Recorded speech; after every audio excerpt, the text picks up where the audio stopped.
si Maring Eva. Bumili ng bagong ref. Oh, ano naman ngayon? Hindi ako papakabog. Kailangan bilan mo rin ako bukas ng ref na Tudor.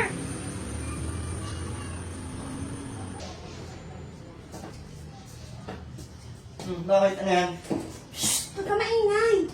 Bakit? Yung kapitbahay natin, nag-iiyakan sila.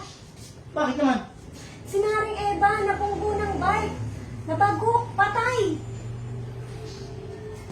O ano pang inaantay mo? O, anong gagawin ko? Papakabog ka ba? Antayin mo yung jeep! Yun.